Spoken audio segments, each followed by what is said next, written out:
Hello friends, welcome to Tamil history.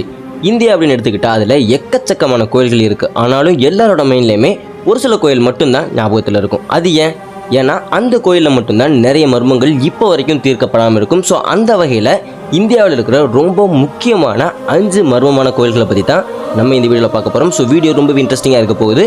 Video skip பண்ணாமல் ஃபுல்லாக பாருங்கள். வாங்க இப்போ நம்ம வீடியோக்குள்ளே போகலாம். Welcome to Tamil history.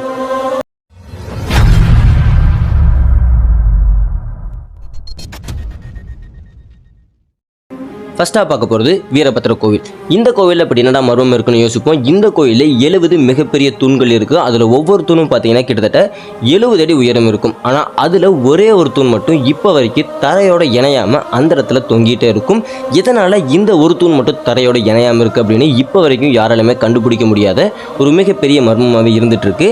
கிட்டத்தட்ட 1910ஆம் ஆண்டில் ஒரு ஆங்கிலேய பொறியாளர் பார்த்தீங்கன்னா இந்த ஒரு தூணை தரையோட இணைக்கிறதுக்கு ரொம்பவே முயற்சி பண்ணி ஒன் சைடு பார்த்தீங்கன்னா தரையோட இணைச்சு முடிச்சுட்டாரு. ஆனால் அதுக்கப்புறமா அவர் இன்னொரு பக்கத்தை இணைக்க முயற்சி பண்ணுறப்ப மேல் பகுதி ஃபுல்லாகவே சேதமடைய ஆரம்பிச்சிருச்சு. அதனால் அவர் இந்த ஒர்க்கை ஸ்டாப் பண்ணிட்டாரு. ஸோ இப்போவும் பார்த்தீங்கன்னா அந்த ஒரு தூண் தரையோட இணைக்கப்படாமல் தான் இருந்துட்டு இருக்கு. இது மட்டும் இல்லாமல் இந்த கோயிலில் இன்னொரு மிகப்பெரிய மர்மமும் இருக்குது. என்ன அப்படின்னு பார்த்தீங்கன்னா 3 அடி நீளமுள்ள ஒரு மிகப்பெரிய கால் தடமும் அந்த கோயிலில் இருந்துட்டு இருக்கு. அது யாருடைய கால் தடம் அப்படின்னு இப்போ வரைக்கும் தெரியாமல் ஒரு மிகப்பெரிய மர்மமாக இருந்துட்டு இருக்கு. அடுத்து நம்ம பார்க்க போகிறது கோனார்க் சூரிய கோவில். கிபி 1655ஆம் ஆண்டில் ஒரிசா மாநிலத்தில் கோனார்க் அப்படின்ற பிளேஸில் கட்டப்பட்டதா இந்த சூரியனார் கோயில். இந்த கோயிலுடைய அமைப்பு எப்படி இருக்கும் அப்படின்னா 24 சக்கரம் கொண்ட ஒரு தேரை 7 குதிரைகள் சேர்ந்து இழுத்துட்டு போகிற மாதிரியான அடித்தளத்திலிருந்து இந்த கோயில் அமைக்கப்பட்டிருக்கும். அந்த அளவு பிரம்மாண்டமான ஒரு கோயில் தான் இந்த சூரியனார் கோயில். இந்த 24 சக்கரமுமே 24 மணி நேரத்தை குறிக்கக்கூடியது. அது மட்டும் இல்லாமல் அந்த 7 குதிரைகளும் வாரத்தினுடைய 7 நாட்களை குறிக்கக்கூடியது. இது மட்டும் இல்லாமல் அந்த சக்கரத்தில் இருக்கிற ஆரத்துடைய நிழலை வச்சு நம்மளால் கரண்ட் டைமை அக்யூரேட்டாக கால்குலேட் பண்ண முடியும் அப்படின்னு சொல்லியிருக்காங்க. அது இப்படி 800 வருஷத்துக்கு முன்னாடி கட்டப்பட்ட ஒரு கோயிலில் இருக்கிற சக்கரத்தினுடைய ஆரத்தில் நம்ம தற்போதைய டைமை கரெக்டாக கால்குலேட் பண்ண முடியும் அப்படின்றத மிகப்பெரிய ஆச்சரியமாகவே இப்போ வரைக்கும் இருந்துகிட்ருக்கு. இது மட்டும் இல்லாமல் அந்த கோயிலில் கட்டப்பட்ட 2 மிகப்பெரிய தூண்களுக்கு இடையிலையுமே பார்த்தீங்கன்னா ஒரு சின்ன இரும்பு தகடை வச்சு இணைச்சிருந்துருக்காங்க. ஸோ எப்படி இது சாத்தியமான ஒன்று அப்படின்னு யாருக்குமே புரியாமல் இப்போ வரைக்கும் இருந்துகிட்ருக்கு.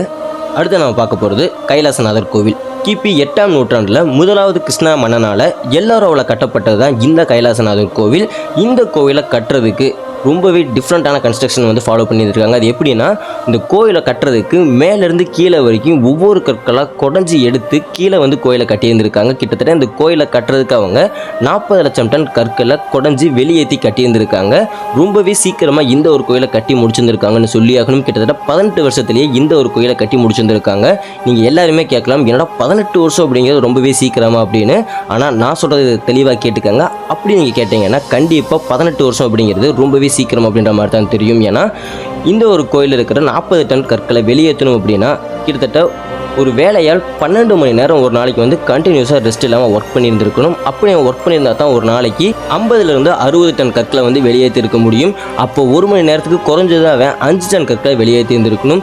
ஏன்னா நம்ம இப்போ இருக்கிற தொழில்நுட்பத்தை வச்சு பண்ணால் கூட இந்த ஒரு விஷயம் சாத்தியமே அப்படின்னு கேட்டால் அது கேள்விக்குறி தான். அப்படி இருக்கும்போது 1200 வருஷத்துக்கு முன்னாடி கட்டப்பட்ட அந்த ஒரு கோயிலில் வெறும் மனிதர்கள் சுற்றியில் ஒளியை மட்டுமே வச்சு இந்த கற்களை எல்லாமே செதுக்கி எப்படி இவ்வளோ ஃபாஸ்ட்டாக வேலையை முடிச்சிருந்துருப்பாங்க அப்படின்றது ஒரு மிகப்பெரிய மிஸ்ட்ரியாக இப்போ வரைக்குமே இருந்துகிட்ருக்கு. அடுத்து நம்ம பார்க்க போகிறது பத்மநாப சுவாமி கோவில். கேரளாவில் திருவனந்தபுரத்தில் அமைஞ்சிருக்கிறது தான் இந்த பத்மநாப சுவாமி கோவில். இந்தியாவில் இருக்கிற மிக பணக்கார கோயிலில் ஃபஸ்ட் இடத்துல இருக்கிற ஒரு கோயில் அப்படின்னா அது இந்த பத்மநாப சுவாமி கோவில் தான். இந்த கோயிலில் ABCD அப்படின்னு சொல்லப்படுற கிட்டத்தட்ட ஒரு 8 பாதாள அறைகள் அமைஞ்சிருக்கு. அதில் 5 பாதாள அறைகள் இப்போ வரைக்கும் ஓப்பன் பண்ணிட்டாங்க. அதில் இப்போ சமீபத்தில் 2011 தான் பார்த்தீங்கன்னா A அப்படின்ற ஒரு பாதாள அறையை ஓப்பன் பண்ணாங்க. அதுக்குள்ளேருந்து மட்டுமே நம்ம எண்ணி பார்க்க முடியாத அளவு தங்கம், வைரம், வைடூரியம், தங்க யானை சிலைகள், 500 கிலோ எடை கொண்ட வைர கழுத்தணி இது எல்லாமே பார்த்தீங்கன்னா அந்த ஒரு அறைக்குள்ளேருந்து மட்டுமே கிடச்சிருக்கு. கிட்டத்தட்ட அந்த ஒரு அறைக்குள்ளேருந்து கிடைச்ச புதையல் மட்டுமே 1,40,000 கோடி மதிப்பு. அதை அவங்க வெளியெடுக்கிறதுக்கு மட்டுமே அவங்களுக்கு 12 நாள் தேவைப்பட்டிருக்கு.